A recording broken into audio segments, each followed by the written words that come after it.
Hi, thanks for clicking in the thumbnail. Welcome to the last episode of this Glitchrun.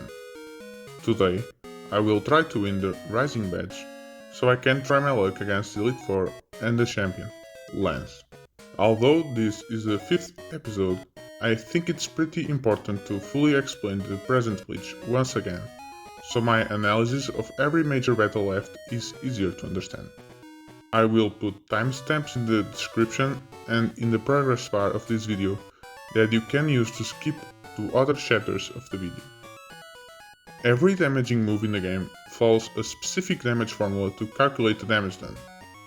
A lot of variables are used, including the attack of the attacking Pokémon, the defense of the defending Pokémon, and the level of the attacking Pokémon too. Present is too cool of a move to do this, instead using its own glitch formula. This word type formula does not use the 3 variables mentioned. The attack is replaced with 5 if the defending Pokémon is rock or steel type, or 10 otherwise. The defense is replaced with the index number of the attacking Pokémon type. The level is replaced with the index number of the defending Pokémon's type. For example, if my Marill uses present against a Steelix, the attack value is 5, the defense value is 21, and the level value is 4. Yes, Steelix is a steel ground type, but this present formula uses the secondary type if a Pokémon has double typing. Because of the way the types are coded in the game, Pokémon that use a physical type are better dealing and tanking present. This is extremely important. Marill is awful, but my normal types are amazing offensively, especially against Pokémon of the special types. Just 2 little aspects. First, normal has an index number of 0, but the game will replace 0 with 1 in the defense value because it doesn't like divide by 0 errors. Second, I will have links in the description about the glitch, so feel free to check them out. The first major battle of this video, as already said, is the battle against the blessed user of Dragon Pokémon, Clair. It's a very easy opponent to defeat because present deals a lot of damage to the Dragon Pokémon. Not everyone, I will explain eventually. Granbull takes out the first Dragonair, gets paralyzed and faints. Maybe I should have prepared a little bit the battle with PRZ Cure Berries. Togepi does nothing and Marill is sacked. Wigglytuff defeats the second Dragonair, gets paralyzed. Deja vu. Delibird comes in and cleans both Dragonair and Kingdra. Shout out to Marill, without LG I wouldn't be able to get the Dragon Fang, mandatory to get the Rising Badge. The Dragon's Den seems, I don't know, kinda pointless. I love Crystal, Heart to Gold and Soul Silver's Dragon's Den, but in Gold and Silver it's really empty. Is this little quest just an excuse to visit this, or there is more to do in the original games? The music is nice, I guess. There is nothing left to do in Johto. I quickly made my way to the Indigo Plateau. The only memorable fight was against Rhydon, the rival. A similar battle to the Goldenrod underground one. Golbat annoying as always, Magneton and Haunter tricky to defeat, Sneasel, Typhlosion and the newcomer Kadabra pretty easy. Here we are in the Pokémon League at the top of Indigo Plateau. My team is very unbalanced. I used my least evolved mons in the final gym and in the Victory Road, but there are still considerably weaker than Cookies, the Miltank. Also, I'm ignoring LG because its present damage output is pathetic. I deposit every item I have and do a quick first try against Elite Four. I'm not really expecting to win now, but it's important to test the difficulty of the first battle empirically to better understand the difficulty of the 5 battles. The first Elite Four member is Will, the Psychic-type trainer. Looking at this team, we have 1 problematic Pokémon. 2, because there are 2 Zapdos. Jinx, Exeggutor and Slowbro have Psychic as a secondary type, so they are one-shotted by the weakest presents. Xatu, on the other hand, is a Psychic Flying type with a Confuse Ray. Will's Xatus, similar to the rivals Gobat, are very annoying to defeat, being mandatory to have good luck. Most of the battles are very luck dependent in this challenge, as obvious, but the Elite Four takes the RNG to another level, as we will see against Koga. We start our battle against Koga very weakened. Let me show you Koga's team. This is probably the hardest Elite Four, or at least one of the two hardest Elite Four members to defeat. Every single one of its Pokémon have the potential to destroy us. Ariados with Double Team and Baton Pass, Venomoth with Supersonic and Toxic, the Steel-type Fortress with Protect and Explosion, Muk with Minimize and Toxic, Crobat with Double Team and Toxic. Poison isn't a good type to defeat with Present, and Fortress is even worse, so it's impossible to one-shot his 5 Pokémon. Double Team, Minimize and Protect will help Koga Pipistrel Present. Toxic will put on the timer. And every Elite Four member has a full restore to use on their ace. That Crobat blacked me out many times. Before I can start my real attempts, I need to stock up on revives, HP healing items and arguably the most important, PP healing items. Fortunately, we have a lot of money to spend at the Pokemart, so getting revives and hyper potions was easy. There are some PP healing items in Gen 2. Ether, Max Ether, Elixir, and Max Elixir. We also have PP ups that increase the max PP of a move. PP Max does not exist yet. And Mystery Berries, a Gen 2 exclusive berry that restores 5 power points of a single move. It's a weaker and ancient form of the Leppa berry, introduced in Gen 3. Most of these items are available in a finite number. Mystery berries are infinite, but it takes a lot of days to collect many. My last option was to do the Fishing Guru's side quest in the Lake of Rage to get some extra ethers. In the Johto games, the player unlocks a side quest after kicking out Team Rocket from Mahogany Town. I've only discovered this while searching for PP restoring items, and I'm pretty sure that this is one of the most unknown pieces of content in the Pokémon mainline games. It's very simple. Get a Magikarp, show it to the Fishing Guru, and he will give us a ether if it's the biggest Magikarp he has ever seen. I will not explain how this works because it's very complicated, so instead I will put a link in the description to a great video I found explaining everything. The game uses a lot of hidden values to calculate the Magikarp's height, thickness, so it's just a lottery. I caught 20 Magikarps and got 1 ether.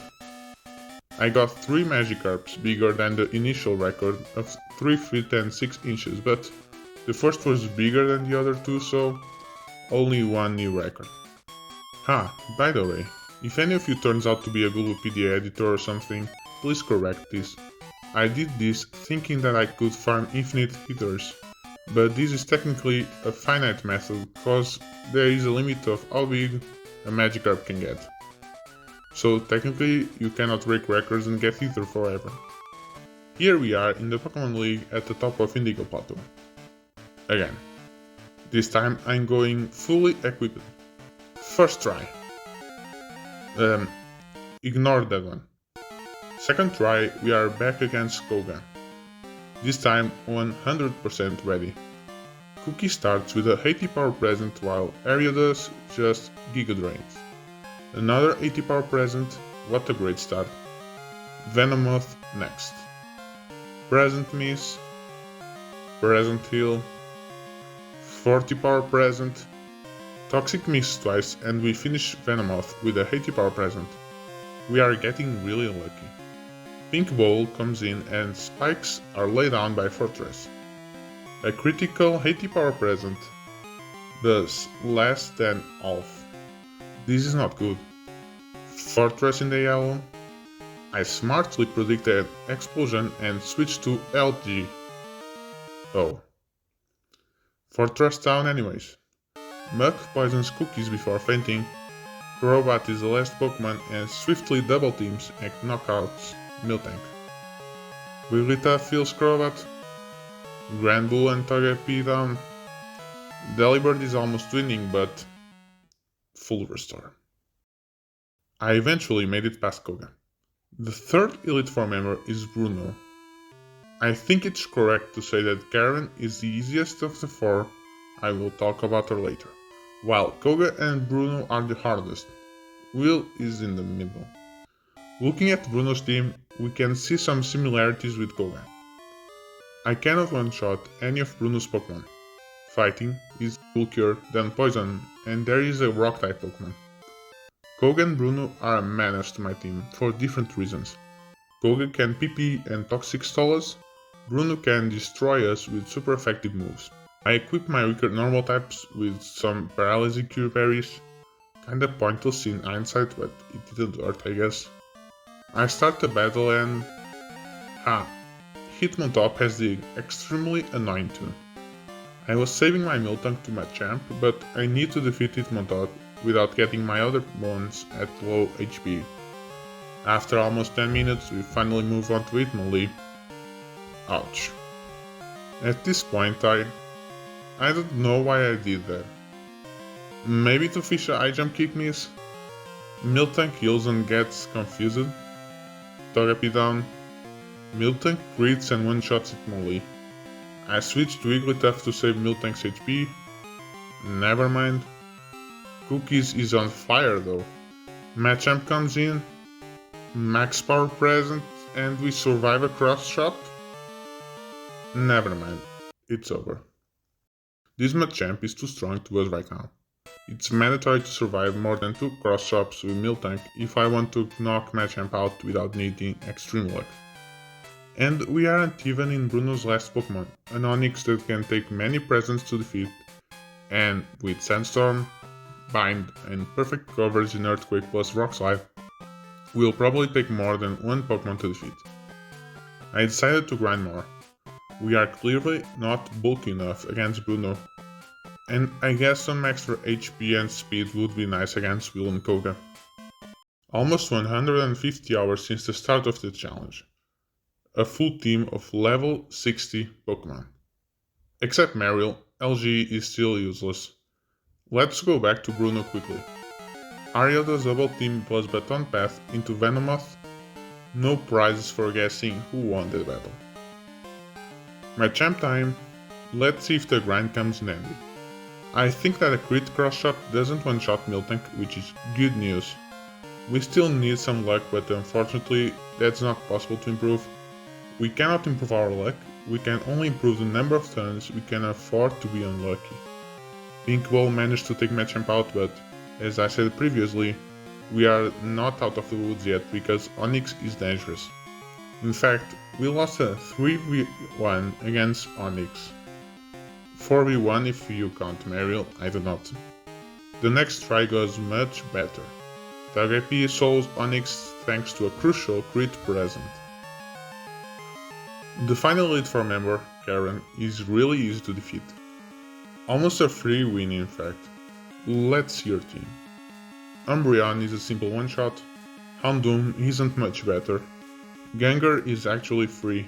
Yes, we cannot touch it, but it cannot touch us either, so we just need 2 curses. He can't even trap us with Mean Look. The only tricky monsters face are Vileplume, but I can equip my team with Paralyzed Cube Berries to stop the stun spores, and Murkrow with not very good stats and moves. Let me quickly narrate my first try win. First present. Okay, now I need to switch out because of Sentech. Bye LG. Bye Umbreon. Vileplume wastes my PRC Q-Berry. Note to self. Do not battle Karen at night. Bye Gengar. Granbull takes care of Murkrow. Pink Ball, the Wigglytuff, takes care of down the... Wait, not yet. Max Potion. Okay, this time, with a better present, we won the battle. Elite Four defeated. Time to beat the champion, Lance. And if you think that this is almost over, well, take a look at the progress bar of the video. Check out how much time there is left. Yes, remember when I said that Koga and Bruno were the hardest Elite Four members? Well, Lance is on a completely different level, not even close. Please, take a look at Lance's team. 6 Pokémon with the same secondary type, Flying. It will be necessary many presents to take each one of them out. If Clair had a Dragonite, the final gym would be much more difficult. Another thing to take into account is the fact that, like Bruno, Lance's Pokémon have great damage output. But there is one more thing about this battle that makes this battle astronomically worse than the entire Elite Four. I will talk about that in a bit. Let's see the first half of the battle. Lance starts with his Gyarados and I... LG? Oops. Miltank with a max power present puts the Rain Dancer in the yellow. Bad luck with presents and Miltank is severely damaged by rain boosted Surf. Yeah, the first try was not very good. Next try I start by dealing some damage and then switch to delibird. Gyarados eventually Hyper Beams and gives a free turn to the Miltank. I sacrifice Santa to another Hyper Beam and... LG? Note to self, do not battle anyone at night. Miltank finishes Gyarados. The first Dragonite comes in. It's clear that my mons will eventually get paralyzed unless I get pretty lucky. Paralysis is another RNG factor I would love to not get, please. I managed to take the first and the second Dragonites of the party. The fourth Pokémon used by Lance is Aerodactyl. Aerodactyl is the main reason why Lance is the hardest battle in the entire main story. Aerodactyl is a perfect counter to the present Glitchrun formula. It's a rock type, so my attack stat in the formula is only 5, and present damage is also halved by rock's natural resistance to normal, resulting in practice in a double resistance. With a secondary flying type, there are no rock or steel with secondary normal fighting, so this is the literally worst combination in the game. And you are probably thinking, is it that bad? This is an 80 power present. I made some calcs on my own. At least I tried to.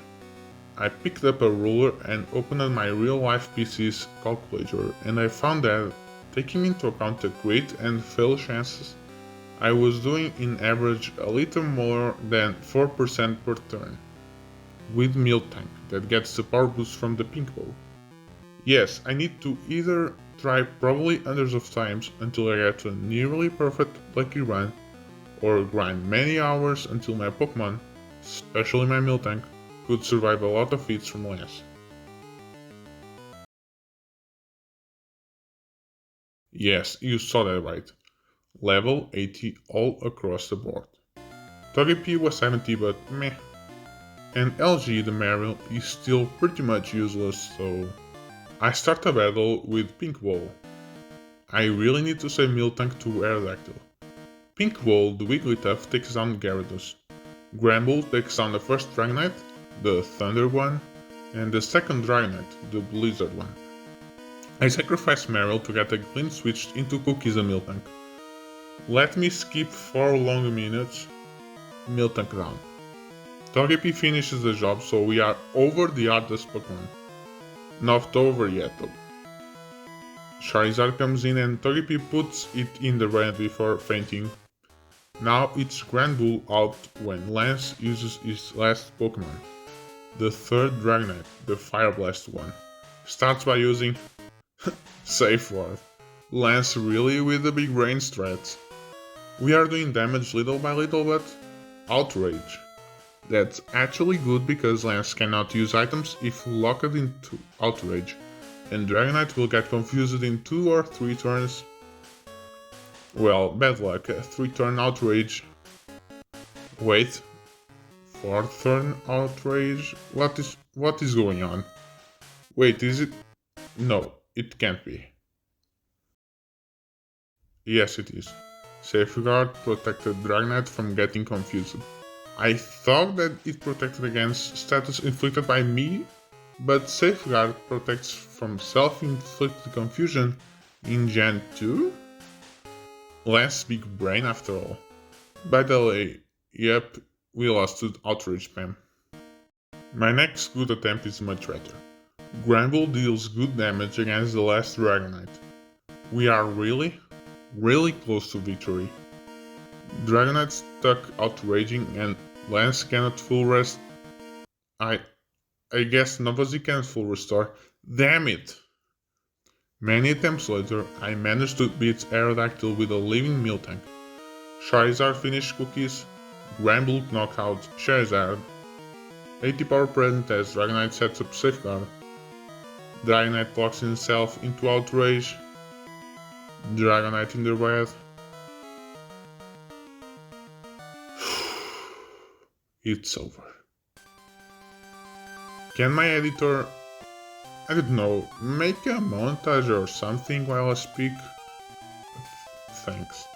I don't really know how to end this. First of all, thanks for watching. I don't know if you watched every episode or just this last one. If you want to see the other ones, I will put a link in the description to the playlist. They are not very good though. I mean, this one probably isn't too. I don't really know because a voiceover is the first thing I do after recording the game itself. Where was I? Yes. Feel free to see those videos and to leave a like and a comment if you want to give some feedback to improve my videos. Or to say hello. I will leave in the description of the video a link to the full Elite 4 Plus Champion winning attempt with no voiceover, just game audio. Because why not? Maybe someone wants to see that or just to have a proof of the winning attempt. I skipped a lot in some battles because the video is already very big. If I had to say, and then I use the present, every turn I would go crazy. Let's see my final team. I plan to do Kanto at some point. I don't know if it's possible, honestly, I've not done any research yet. Probably the hardest battle will be... actually, I think that Brock will be extremely hard. Red too, obviously, but it's kinda interesting how Brock is so difficult at the start of the Kanto games, if you don't have the right Pokemon. But here we will have every present Pokemon available, I think, and he will be very hard to defeat. If that video ever comes out, we will know, I guess. I think that's all for now. If I forgot something, I make a comment or edit the description later. Thanks for watching.